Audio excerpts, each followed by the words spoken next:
And yeah, the film that Carla was talking about is a documentary. It's streaming on PBS until April, and there's flyers at the cash register that explain you can just get it on the PBS app for free and stream it. This is called What Your Furniture is Thinking. Your food is disgusting and you eat like a pig. I may be just a stupid lamp, but you need me in the dark. Whatever happened to those silk sheets? I want to fuck a chair. Why there will be no baseball team this spring. One shortstop skipped town and is wanted by the police. The catcher, the right fielder, and the other shortstop fell in love, and the bedroom door hasn't opened since December. The pitcher refuses to play until cheating is considered a viable, creative game strategy. The woman who plays first base says she can't be bothered unless everyone plays topless. The woman who plays second base found a more lucrative use for baseball bats. The woman on third base broke her arm in an unfortunate accident involving the senator's daughter and a stolen pickup truck. The left fielder says, if the gods had wanted us to play baseball in the summer, they wouldn't have invented air conditioning, chocolate, and porn videos. This is called Childbearing. This was made for a queer horror comic anthology. So beware, it's going to be scary. Eva always knew she wanted a baby. She didn't care that she was single. She was determined to be a great mother. Her baby was beautiful. Nursing was difficult. But she had other mothers for support.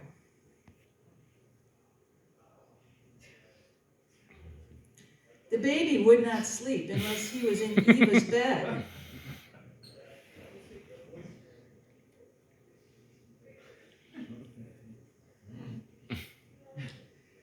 Of course, lots of babies are fussy eaters. And all babies are incredibly demanding.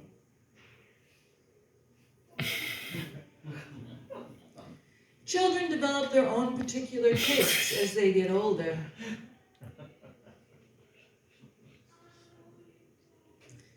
When baby was a little older, Eva tried dating again.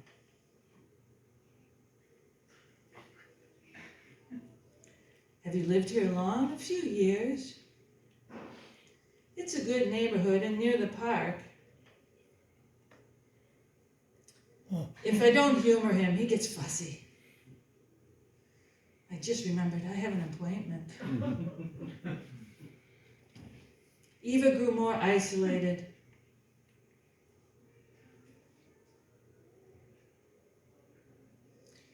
Even though she wasn't feeling well, Eva took good care of baby. Motherhood sometimes means making sacrifices.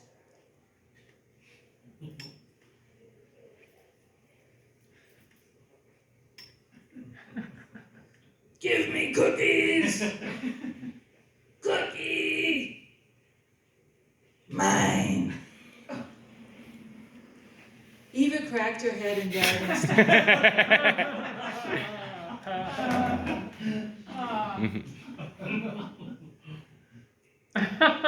Later, baby got hungry again. Baby always was a fussy eater. Unable to feed himself, baby grew weaker. Baby died soon after.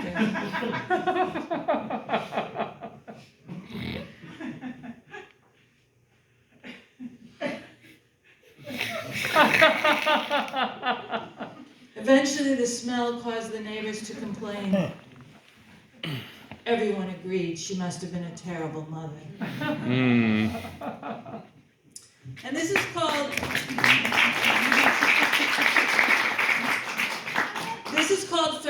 Feminist or Not, and it's an interactive cartoon, and you all get to yell out whether you think this is feminist or not in the next slides. Pink power tools, feminist or not? Not. Pop star in lingerie singing about female empowerment while twerking, feminist or not? Nah. Women smoking in the 1920s. Hell yeah. A female billionaire. Boo.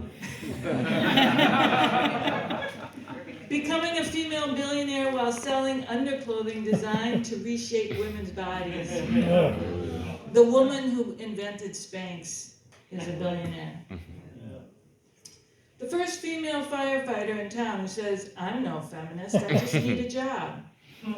Yeah. A food company telling women to love their bodies while selling weight loss products. No. Run away. Female senators against abortion. No. Lipstick with assertive names.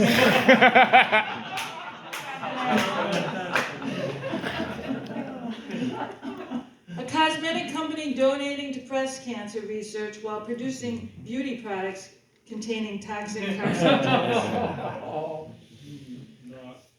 Thongs and push-up bras with pro-female slogans.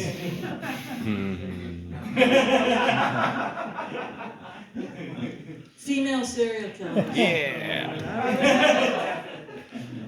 More of those. And this is...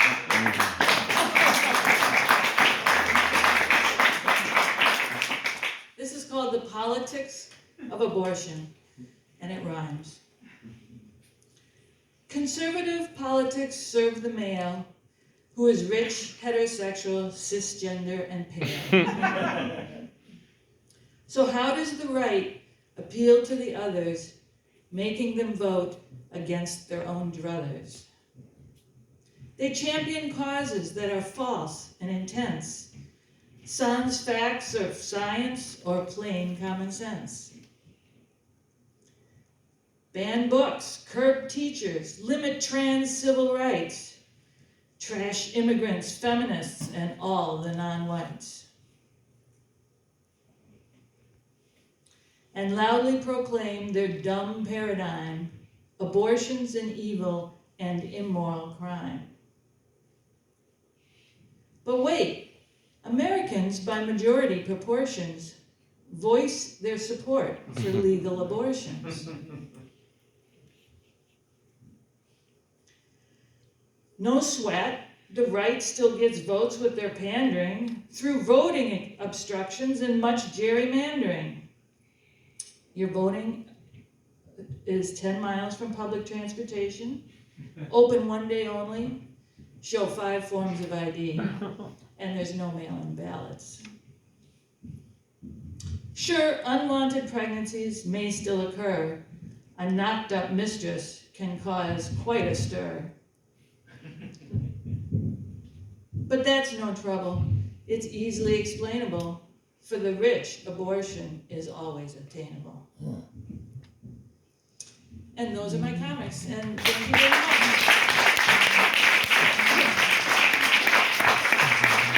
Thank you, Jen. Thank you so much. I really appreciate everybody coming.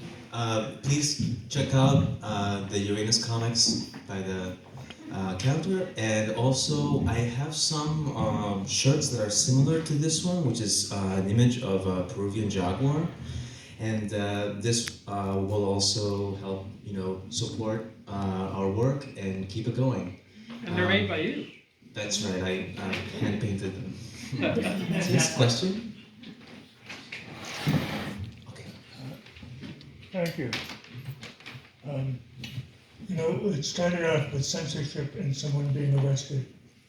And I'm just very curious if the concept of a comic and what it should do has changed over time. In other words, collaboration in many different levels.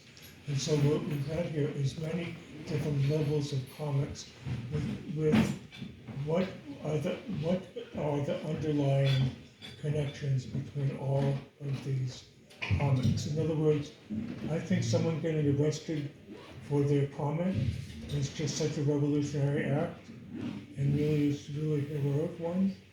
And so what is the purpose of making a comic, and what have you learned in that experience? Thanks for your question. He's asking what have I learned making comics and if the purpose of comics have changed, especially specifically underground comics you're talking about. You know, it's interesting learning about comics. The way that I have developed, I think, is starting with you know, just being part of a group and trying to do work that balances out other people's work, so that there is like you know, a variety of tones. But also with comics becoming much more popular, and the end of the Comics Code Authority.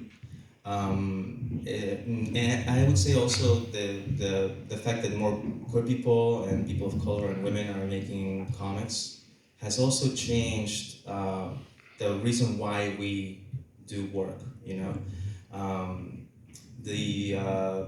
There's much more representation, I would say, in mainstream comics, but I think you know, this is something that Sarah Schulman was saying about how in publishing, publishers are looking for more, you know,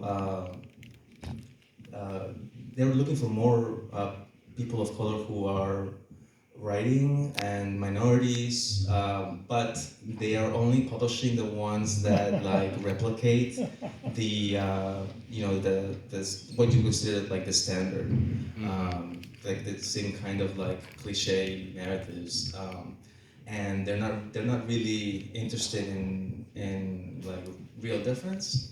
So I think that is why we still make independent. At least why I'm making independent comics.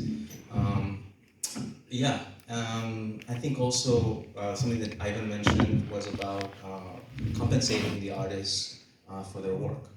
And that also was something that I had to work out and plan to make sure that this comic was made that way.